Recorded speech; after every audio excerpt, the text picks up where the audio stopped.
वो ऐसे उत्तम पद को प्राप्त होता है जो भजन करता है, क्योंकि उसको तत्व ज्ञान हो जाता है। तत्व ज्ञान हो जाने पर उसके ऊपर रोगों का प्रभाव नहीं पड़ता, जरा वृद्धावस्था का प्रभाव नहीं पड़ता और मृत्यु का भी प्रभाव नहीं पड़ता, और उत्तम पद की उसको प्राप्ति होती है। अगर वो मोक्ष चाहे तो मोक्ष, प्रेम चाहे तो प्रेम। तत्व ज्ञान उसे वेदांत पढ़ के नहीं करना होगा। कई बार कहा है कि नाम में इतनी सामर्थ्य है कि आप नाम को पकड़ के निरंतर चिंतन में लाइए तो तत्व ज्ञान हो जाएगा। अपने स्वरूप का बोध, संपूर्ण संसार में क्या व्याप्त है, कौन सा व्यक्त तत्व है, वो आपको बोध हो जाएगा भजन बल से। जैसे बीजानि हिरण्य दग्धानि नरोहंति पुनर्यथा ज्ञान दग्धैस् तथा क्लेशैर नात्मा संयुज्यते पुनः। जैसे आग में पकाया हुआ दाना पुनः अंकुरित होने के योग्य नहीं रह जाता। गेहूं, चना कोई भी हो, भुन जाए, भुनने के बाद उसे आप खेत में डाल दीजिए, चाहे जितना खाद पानी लगाइए, अंकुरण नहीं होगा। ऐसे ही जिसको तत्व ज्ञान हो जाता है या भगवत प्रेम प्राप्त हो जाता है, तो उसके हृदय में कभी कोई वासना नहीं जगती। वो दिखाई देता है वैसे ही दाना, पर अंतर हो गया। एक में अंकुरण होगा और उसमें अंकुरण नहीं होगा। ऐसे ही भगवत प्राप्त तत्वज्ञानी महापुरुष के हृदय में कभी भी मनाखष्टानेन्द्रियाणि प्रकृति स्थानि कर्षति, ये जो प्रवाह है ये जागृत नहीं हो सकता। जैसे भुने हुए दाने में अंकुरण नहीं होता। उसके हृदय की अविद्या नष्ट हो जाती है। बिल्कुल हृदय में कोई चिंतन का क्लेश नहीं, आत्मानंद से परिपूर्ण हृदय हो जाता है। आत्मानं विन्दते येन सर्वभूत गुहाशयम। सबके हृदय में वही एक आत्म तत्व जो यहां है, वो सबके हृदय में ऐसा अनुभव हो जाता है। एको ब्रह्म द्वितीयो नास्ति, दूसरा कोई नहीं, दूसरो न कोई। अब कितना परमानंद होगा जहां अन्य चिंतन नहीं है। ये जो सुख की स्फुरणा होती है, ये उसी आनंद सिंधु के एक बिंदु के सीकर से है। और आनंद समुद्र में अवगाहन करने लगे तो कितना सुख होगा, कल्पना भी कोई विषयी पुरुष नहीं कर सकता। यदि भजन किया जाए, हृदय पवित्र हो जाए, तो श्लोकेन या वार्धनेन क्षीणम तस्य प्रयोजनम। आधे श्लोक में तत्व ज्ञान प्राप्त हो जाए।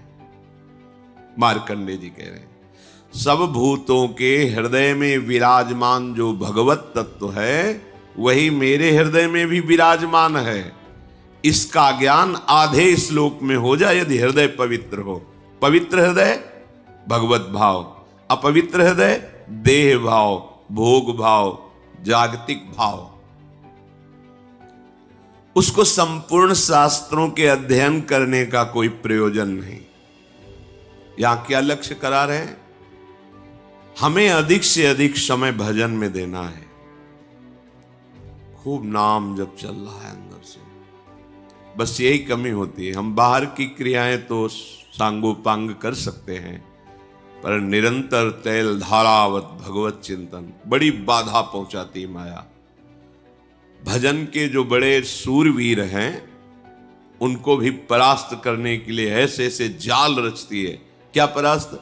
उनका भगवत चिंतन छूटे और मेरे द्वारा किया हुआ विघ्न उसका चिंतन करें।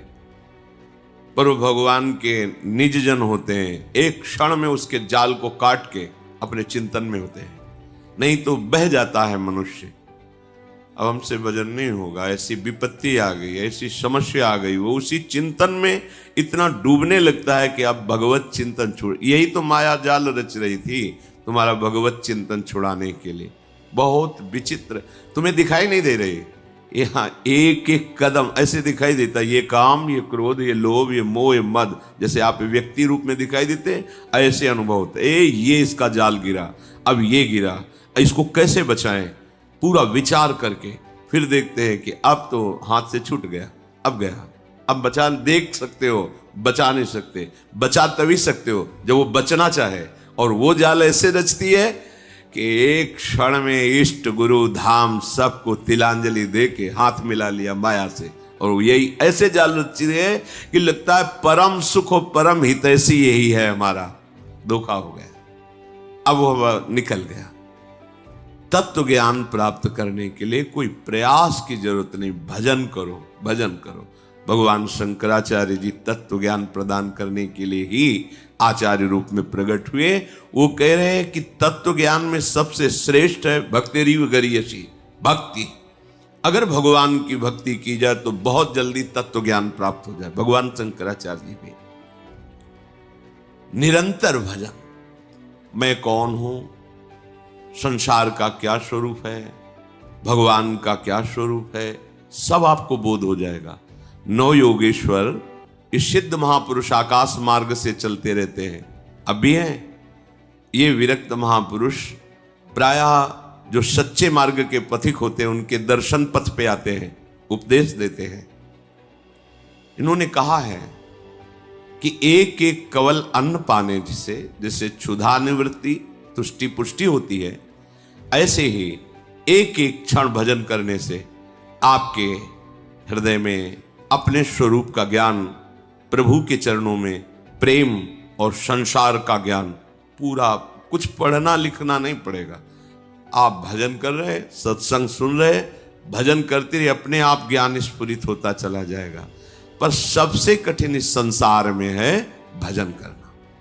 कोई माने या ना माने, कुछ कठिन नहीं, सबसे कठिन है भजन करना, क्योंकि ये अंदर की बात है। बहुत शांति से भजन में लगे हो, ऐसा माया जाल रच दिया कि अब लगा अरे क्या होगा, अब क्या होगा, छूटा भजन, छूटा।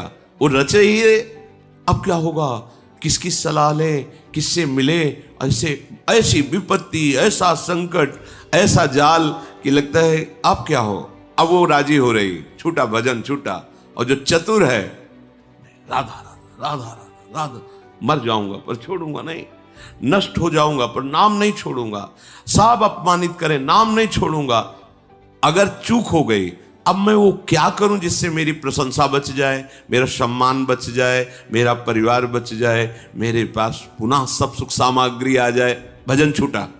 ये बड़ी सूक्ष्म इसकी चाल है। तो आत्मानम विंदते एन सर्वभूत गुहाशयम, सबके हृदय रूपी गुफा में हमारा आराध्य देव शयन कर रहा है। भजन करने वालों को ऐसा अनुभव हो जाता है। द्व्याक्षरादाभि संधाय केचिच्छ लोक पदांकितई, बहुत महिमामयी बात कह रहे। सतैरन्नई सहस्त्रैश्च प्रत्ययो मोक्ष लक्षणम, कोई प्रभु के 2 अक्षर का नाम पकड़ ले, राम, कृष्ण, विष्णु, शिव, इसमें जैसा लिखा, राधा 2 अक्षरा, पराविद्या 2 अक्षरा, और निरंतर उसे रटे, मार्कंडेय जी कह रहे हैं, तो परमात्म तत्व का प्रेम और ज्ञान उसके हृदय में प्रकाशित हो जाए। सबसे उत्तम बात है नाम जप। जैसे प्रायः लोग जब सुनते हैं कि कोई संत हैं, उनके पास जाओ तो कामना की पूर्ति होती है। कई बार हम आप लोगों को बिल्कुल साफ करके बताते हैं, भगवान प्रणत कामदम है। प्रणत कामदम पद्मजार्चितम धरणि मंडलम ध्येयमापदी, जिन चरणों का ध्यान मात्र करने से समस्त कामनाओं की पूर्ति होती है, उन प्रभु के धाम में आ पाए। प्रभु के जनों के प्रति आपकी भगवत भाव श्रद्धा हुई, प्रभु का नाम यश सुना, इससे आपका काम बनता है। आप समझो, संतों के पास जो है मूलधन वो नाम है, भगवान की महिमा है। वो जब आप सुनते हैं, नाम जब करते हैं, उनके प्रति भाव रखते हैं, आपका मंगल होना प्रारंभ हो जाता है। यदि आप नाम नहीं जप कर रहे, सतमार्ग में नहीं चल रहे, तो आप लिख लेना, कहीं भी जाओ, आपके हाथ में आखिरी में पराजय ही लिखी रहेगी, आपको परास्त होना पड़ेगा। अगर नाम है तो फिर कहीं जाओ या ना जाओ, विजय तुम्हारे हाथ में है, बस धैर्य पूर्वक। कल किसी ने कहा कि नाम जप तो कर रहा हूं पर इतनी विपत्ति आ गई कि अश्रद्धा हो गई नाम में, कि नाम जप कुछ नहीं कर पा रहा। हम उनकी बात करते हैं जिनके रोम रोम से नाम चलता है, उनको भी शारीरिक विपत्तियां आई है। ऐसे चरण रख देते थे तो वो भूमि बोलती थी विट्ठल विट्ठल विट्ठल। भूमि उनके ऊपर खौलता हुआ गर्म पानी फफोला ही फफोला शरीर पड़ गया। हा विट्ठल जल रहा हूं, ऐसा बोले से तुकाराम जी। तुम कितना जप करते होगे? क्या भगवान निर्दयी है? क्या वो क्षमा नहीं कर सकते थे? विधान है। प्रहलाद जी के रोम रोम से हरि हरि, कितना ये बातें नहीं देखनी। नाशवान शरीर है, यहां सब परिवर्तनशील है। ये दो अक्षर इसलिए पकड़े गए हैं कि अब हमें मां के गर्भ में न जाना पड़े और सब विपत्ति सहने की सामर्थ्य मिले और अंत समय तक मुझे अपने प्यारे से मिलन हो जाए, प्रभु से मिलन हो जाए। ये बीच में जो आपको मिलता है ये एक मिलना नहीं है, बिछुड़ना ही है। प्रतिपल हर वस्तु नष्ट हो रही, ध्यान से देख लो, रखी रहने दो उसे। आप देखो तुम्हारे योग्य नहीं रह जाएगी, या प्रयोग कर लो तो 6 घंटे में देखने योग्य नहीं रह जाएगी, विष्ठा बन जाएगी। 5 मिनट बाद बमन कर दो, घृणा पैदा हो जाएगी। सब नाशवान परिवर्तनशील है। इसको ऐसा ना सोचो कि नाम जप कर रहे हैं तो हमारा काम नहीं बना, विपत्ति हो गई तो अश्रद्धा कर। सिद्धांत को समझो, हजारों बार कहा है, जब आप नाम जप शुरू करोगे तो पहले वो मल का नाश करता है, अनर्थ निवृत्ति करता है, जो आगे आपको भयानक जन्म मरण रूपी कष्ट, भयानक विपत्तियां देने वाला, पहले उसको भस्म करेगा। अब ये शरीर तो बन गया है प्रारब्ध से, इसको तो समय समय पर जो दुख सुख का विधान है वो आएगा, नाम जप उसको सहने की सामर्थ्य देगा। अश्रद्धा की जरूरत क्या है? अश्रद्धा किए तो पूर्व संस्कार आपके आगे तक आपको सताते रहेंगे। मान लीजिए ये वो औषधि जो जड़ मूल से रोग का नाश करती है। नाम लेत भव सिंधु सुखाई, करहु विचार सुजन मन माही। सूख जाएगा, तैरने की नाव की भी जरूरत नहीं। नाम लेत भव सिंधु सुखाही, सब नष्ट हो जाएगा आपका दुख संकट। सत्य वस्तु को कोई स्वीकार करना नहीं चाहता। नाटक को सत्य मान करके, ये संसार एक माया का नाटक है, वो इसे सत्य मान करके इसे भोगना चाहता है, इसका स्वामी बनना चाहता है, मायापति बनना चाहता है। सत्य बात स्वीकार कर ले तो आनंद मगन हो जाए, पर सत्य कड़ुआ लगता है ये ठीक है प्रवचन करो, सुन लिया, पर हमें चाहिए ये। तो जो चाहिए वो कितने दिन के लिए, कितने मिनट के लिए, पर वर्तमान का सुख भोगी मन इतना निश्चय कर लेता है कि ये चाहिए और अपना जीवन, पूरा का पूरा जीवन चाहिए में। और जो चतुर होता है वो जाहे न चाहिए कबहू कर, नहीं नहीं, तो वो जो चाहिए मांग रहे हैं वो उसके पीछे लुटता घूमता है और उसके सामने सच्चिदानंद भगवान होते हैं। और जिसको चाहिए उसके सामने माया होती है, कुछ पकड़ में ही नहीं आता, पूरा जीवन निकल जाता है, कुछ हाथ में नहीं। अब जा रहे हो अपने देश, क्या है तुम्हारे पास? कुछ नहीं। यही चिंतन है, ये चिंतन तो आगे का जन्म निर्णय कर देगा। हाँ, राधा राधा कहा है, अब ये जमा है। यहां कह रहे द्वेक्षरादविसंधाय, कैसा? टूटने न पावे तार, संधि बनी रहे, राधा राधा राधा राधा राधा। तो क्या बोले? ये 2 अक्षर ही तुम्हें परमात्म तत्व का ज्ञान और प्रेम प्रदान कर देंगे, बहुत पढ़ने की जरूरत नहीं। सैकड़ों शास्त्र हैं, सैकड़ों शास्त्रों के वाक्य हैं, क्या क्या पकड़ोगे? जीवन बहुत थोड़ा है, क्या करें? बस नाम पकड़ लो। एक बार ऐसा मान करके, लाभ मिले ना मिले, हानि हो, नरक मिले, दुख मिले, सुख मिले, एक बार संतों की बात मान लेते हैं भाई। बहुत माना है सबकी बात, एक बार मान लेते हैं। अब जब तक श्वास रहेगी नाम जपेंगे, निहाल हो जाओगे, देख लेना।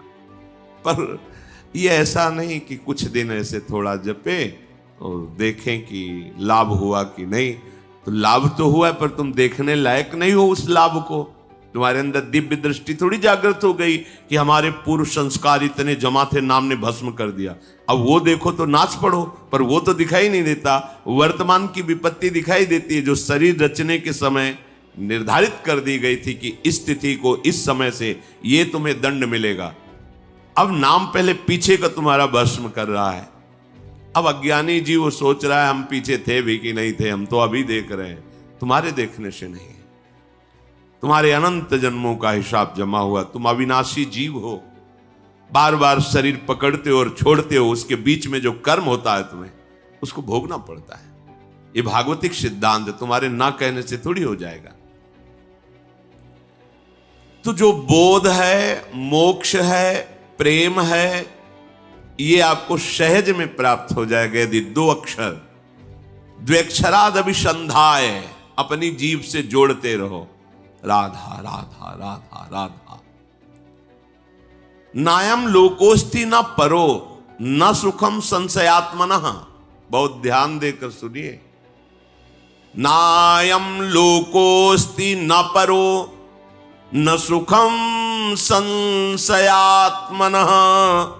ऊचुर ज्ञान विदो वृद्ध्या प्रत्ययो मोक्ष लक्षणम। जिसके मन में इस बात पर विश्वास न हो, संशय भरा रहे, तो वो सुन ले, ना उसे इस लोक में ना परलोक में उसे सुख की प्राप्ति नहीं हो सकती। हित ध्रुव जो विश्वास है तब ही सुधरे बात, ना तरु माया पंथ में फिरे जो टक्कर खात।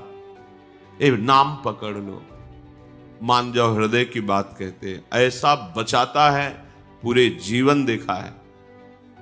अगर वो न हो तो माया ऐसे जाल रचती है कि लगता है अब क्या, तब लगता है नहीं, ये चकाचौंध माया की नाम नाम, वो एक इतना मजबूत पकड़, वो फिर माया हिला नहीं पाती, वो पकड़ पार हो जाता है।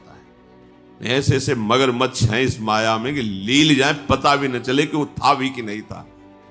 बिल्कुल मान लीजिए। नायम लोकोस्ति न परो न सुखम संशयात्मना। इस लोक में परलोक में कहीं भी सुख नहीं मिलता जो संशयात्मा। और भगवान ने भी कहा संशयात्मा विनश्यति। जो संशयात्मा है उसका नाश हो जाता है। नाश का मतलब पतन हो जाता है। ज्ञान मोक्ष तो बहुत दूरी की बात है, उसे शांति सुख भी प्राप्त नहीं होता। इसलिए जो ज्ञान वृद्ध पुरुष हैं उनके कथन पर ध्यान दे। मार्कंडे जी कह रहे हैं, वयोवृद्ध नहीं कह रहे हैं, जो ज्ञान वृद्ध हैं उनके कथन पर ध्यान दे, उनके वचनों पर ध्यान दे। उनके वचनों से तुम्हें शास्त्रों का वास्तविक प्रयोजन क्या है ये पता चल जाएगा कि हमारे जीवन का प्रयोजन क्या है। हम जिए चले जा रहे हैं, कर्म करते चले जा रहे हैं, भोगते चले जा रहे हैं, मेरा लक्ष्य क्या है, मेरा विश्राम स्थल क्या है। तब आपको समझ में आएगा विश्राम स्थल भगवत प्राप्ति है।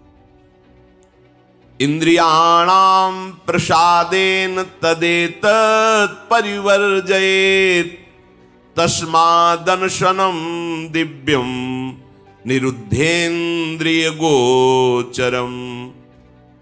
अतः मेरी बात ध्यान से सुनो। सबको चाहिए कि इंद्रियों को पवित्र कर लो। तो इंद्रियों के पवित्र तीर्थ स्नान से नहीं होंगे। कैसे होंगे? निषिद्ध विषय भोगों का त्याग करने से इंद्रियां और मन पवित्र हो जाता है। जो धर्म कहता है भोग लो, धर्म विरुद्ध यदि भोग भोगा, हर इंद्रिय का भोग है। जैसे खान पान के लिए सात्विक भोजन, अच्छे से 56 भोग बनते हैं अपने, 56 भोग। प्रभु को जब भोग लगते हैं, देखो बिहारी जो राधा 56 भोग बनते, कितने सुंदर सुंदर स्वादिष्ट पदार्थ। अब निषिद्ध भोग, प्याज, लहसुन, मांस, मछली, ये सब गंदी चीजें जो तमोगुण पैदा करके राक्षसी वृत्ति का निमंत्रण दे दे। एक एक इंद्री का विषय हो, जनेन्द्री, गृहस्थ हो, धर्मयुक्त है, आपने पाणिक ग्रहण संस्कार किया है, आप तो आपकी जनेन्द्री भोग भोगते हुए भी पवित्र है। नेतेंद्री, अपनी बहन को कैसे देखते हो, अपनी मां को कैसे देखते हो, अपनी बेटी को कैसे देखते हो, ऐसे दूसरे की बहन, दूसरे की बेटियों में जिससे पाणिक ग्रहण किया है वो पत्नी है। इसके अलावा शास्त्र का आदेश है, नेत्रेंद्री पवित्र तभी होगी जब आपका दर्शन सही होगा, तभी तो ये भगवत दर्शन करने के अधिकारी बनेंगे। चाहे लाख समझाओ, पर ये मनमुखी चाल चलने वाले मानते नहीं हैं। सर्वांतर्यामी हृदय में बैठा है, तुम लुक छुप करके गलत दर्शन कर रहे हो, तो तुम भगवत दर्शन के कैसे अधिकारी हो सकते हो? इंद्रियां कब पवित्र होती हैं? जब निषिद्ध भोगों का त्याग कर दिया जाता है। ये तीर्थ, स्नान, दान से पवित्र नहीं होती। शास्त्र सम्मत भोगों को भोगिए, निषिद्ध भोगों का त्याग कीजिए, तो मन सहित पांचों ज्ञान इंद्रियां पवित्र हो जाएंगी। शास्त्र सम्मत कर्म कीजिए तो पांचों कर्मेंद्रियां पवित्र हो जाएंगी। बचा क्या? आत्मा तो पवित्र है ही, वो कभी अपवित्र हो ही नहीं सकती। बात बन गई। इंद्रियों की निर्मलता विषय भोगने से रोकने से होती है, विषयों के सेवन से इंद्रियां मलिन हो जाती है। बड़ा गूढ़ रहस्य है ये। इंद्रियों की पवित्रता विषय भोगों में जाने से रोकने से होती है, उनमें सामर्थ्य आती है। आगे प्रसंग आता है, जब गांधारी जी ने सुना कि धृतराष्ट्र जी के साथ हमारा ब्याह हो रहा है और वो नेत्रहीन है, ब्याह तय हो गया, रेशम का कपड़ा लिया, कई परत लगाए, आजीवन के लिए आंख में बांध लिया। जब मेरा पति संसार को नहीं देख सकता तो मैं संसार को कैसे देखूंगी? नेत्रेंद्री की ढक लिया उसे। जब महाभारत का बड़ा भयानक युद्ध चल रहा था, तब गांधारी ने दुर्योधन से कहा कि आज तक हमने अपनी दृष्टि शक्ति को संचित किया है, तुम निर्वस्त्र होकर मेरे सामने आ जाओ, मैं पट्टी खोल दूंगी, एक बार देखूंगी, वज्र की भी ताकत नहीं कि तुम्हारे शरीर में खरोच पैदा कर सके, तुम्हारा वज्र के समान शरीर हो जाएगा।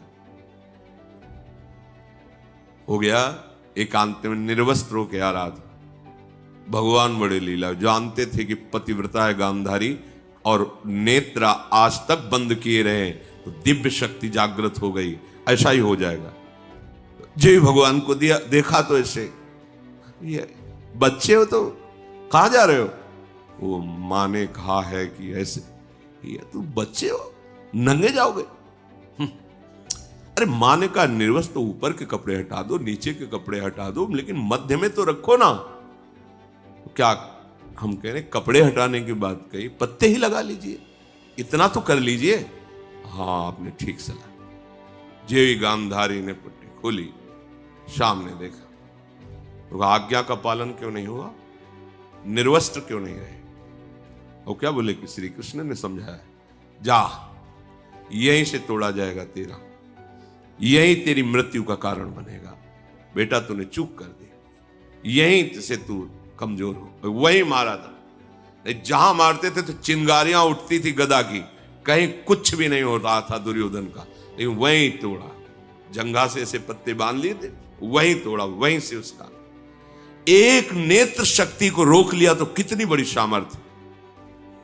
जो वाणी से मौन रहते हैं, कभी असत्य भाषण नहीं करते, नाम जप करते, वो अगर बोल दे होश में हो जाना, बिल्कुल सत्य हो, क्योंकि उनकी वाणी की सामर्थ्य जागृत हो चुकी है। हर इंद्री को जब भोगों से रोक दिया जाता है तो उसके अंदर अपार सामर्थ्य आ जाती है।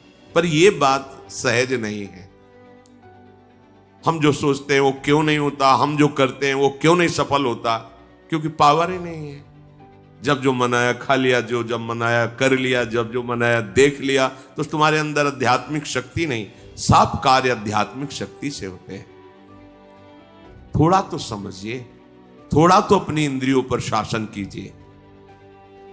इंद्रियों में सामर्थ्य और निर्मलता आती निरोध, निरोध माने रोकने से।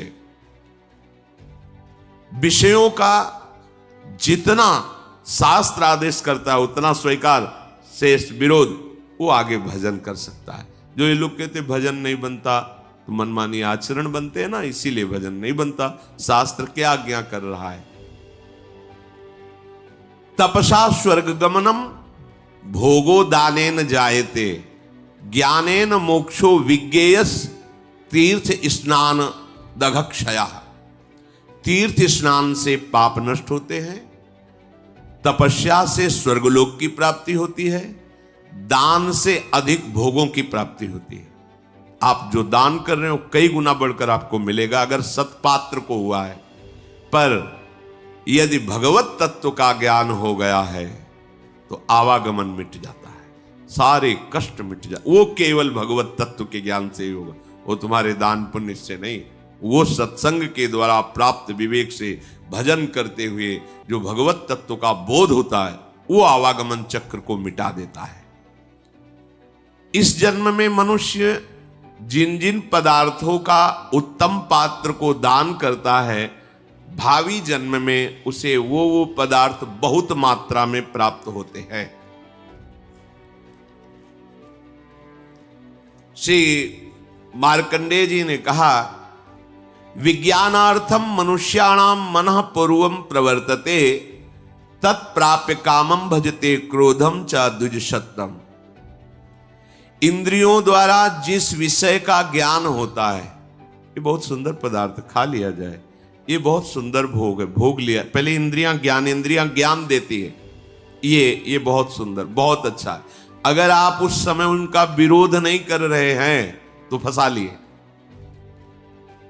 चतुर उपासक वो जब वो आपके सामने भोगाकर्षण प्रकट कर रहे, उसी समय विवेक के द्वारा, बहुतों ने इसको भोगा सुखी हो जाते हैं ना, बहुत जन्म में तुमने भी भोगा सुखी हो जाते हैं ना, नहीं है ना। हम धर्म विरुद्ध आचरण नहीं कर सकते, अभी तक किया अब नहीं करें, ये शुरू कर दिया विरोध, अब वो जलाएगी। प्रमथन स्वभाव वाला मन, प्रमथन स्वभाव वाली इंद्रियां जलाएगी, उसको तुम सह जाओ। बस सहन नहीं कर पाते। हम बहुत कुछ सहन कर सकते हैं। देखो, अगर आपको जरा सा भी ऐसे अंगूठा दबाया जाए तो आपको कष्ट, आप कहोगे मैं नहीं सहन, लेकिन हाथ टूट जाता है, सहते हो ना, पैर टूट जाता है, सहते हो, जीवित रहते हो ना। भारी से भारी ऑपरेशन, बड़े से बड़ा हो, आप सह जाते हो ना, क्योंकि आपके केवल सहने की स्वीकृति की जरूरत है। अपने स्वरूप को न कभी कष्ट हुआ न कभी होगा। देह में जितना भी कष्ट आता है वो आपकी स्वीकृति के कारण आपको भासता है। आप जितना देह को मैं माने हुए उतना ही कष्ट होता है। तो अंतःकरण में जो ये इंद्रियां जलन कर, ये तो आप सहज में सह सकते हो।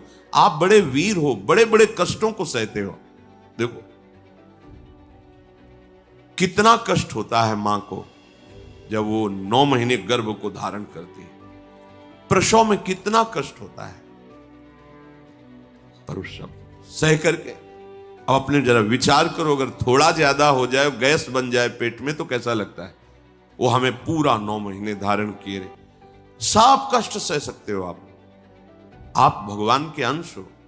ये जो आप डर जाते हो ना कि मन की बात अगर नहीं पूरी करेंगे तो ये बराबर जलाता रहेगा, नहीं जलाता नहीं रहेगा, वो जल के शुद्ध हो जाएगा।